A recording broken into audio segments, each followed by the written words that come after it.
नज़ीम वाही पांदी जे भरपासे इलाइक़नि में बीमारी पखड़जण सबब केतिराई जानवर मरी विया ऐं केतिराई मुब्तला आहिनि, जंहिं ते मालवंदनि मुतालबो कयो त फौरी तौर वेटनरी टीमूं मोकिलियूं वञनि। उन हवाले सां रिपोर्ट करे रहियो आहे आसिफ जमाली।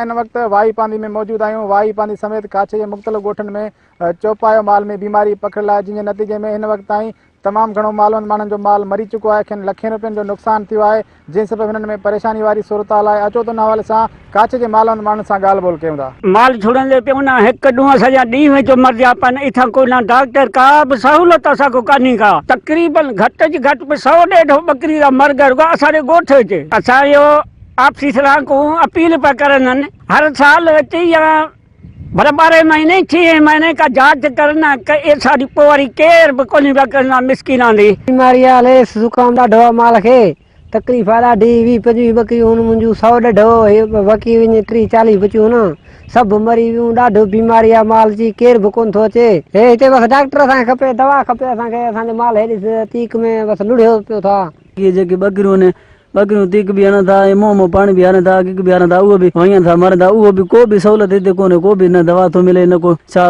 एतिरो असांजो माना नुक़सान थिए थो। हिन काछे में को बि न डॉक्टर आहे न अस्पताल आहे, कुझु बि कोन्हे। को न को सहारा न संभारा, अलाए हुकूमत कर को बि ग़रीबनि जो माना कुझु बि कोन थो थिए। माल जा सासी उहो बि वञनि था मरनि था। ताज़ा माल ॾेखे थी बीमारनि मर्दनि वञ ॾेखे रुॻी अस्पताल ईअं बसि पिया आहिनि। हुण इहे दवा न दारू, असां ग़रीब माण्हू असांजा रोज़गार इहे माल जा मथूं इहे माल असांजा मर्दनि पिछे तोसां हुकूमत माण्हू जा माल मर्द भला असां त मरू जुटे जान। माल खे मुहाड़ो आहे, बीमारी आहे, असांजो माल मरी वियो आहे। असांजो गुज़र सफ़र इहो आहे। सरकार खे चयूं त डॉक्टरनि खे टीवी मोकिले ऐं डॉक्टर अचे असांजो माल जो इलाज करे। डॉक्टर कोन्हे को, अस्पताल कान्हे का, दवा कान्हे मिलंदी। असां गरीब माण्हू ॿाहिरि ॾे असांजे माल न हके। दवा लॻे कोन थो। पट सलेमान ते माल 4-5 पारूं मरी आहे। तीक खो माल लुढ़ी थो पियो, हिकिड़े पासे लेस ॿिए पासे तीक, ॿियो बुखार। माल खे छॾे ई कोन थो। वञूं असां गरीब काॾे, डॉक्टर जो दवा लॻे ई कोन थो। मिसकिन काॾे वञूं, माल मरी वियो।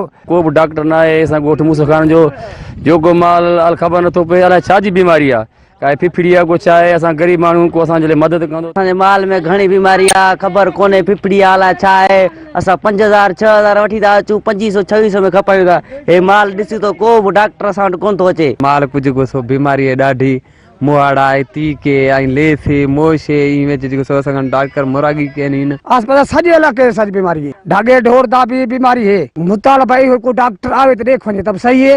नाज़रीन तव्हां काछे जे मालवंद माण्हुनि जूं ॻाल्हियूं ॿुधियूं। हिननि जो चवणु आहे त मुख़्तलिफ़ बीमारियुनि जे नतीजे में असांजो चौपायो माल मरी रहियो आहे, पर लाइव स्टॉक खाते पर हिन वक़्त का टीम मोकिली न वई आहे। हिननि मुतालबो कंदे घुर कई आहे त जल्द डॉक्टरनि जी टीम मोकिले वधीक माल मरण खां बचायो वञे। कैमरामैन मदोज तैम सां गॾु आसिफ जमाली, KTN न्यूज़, वाही पांदी।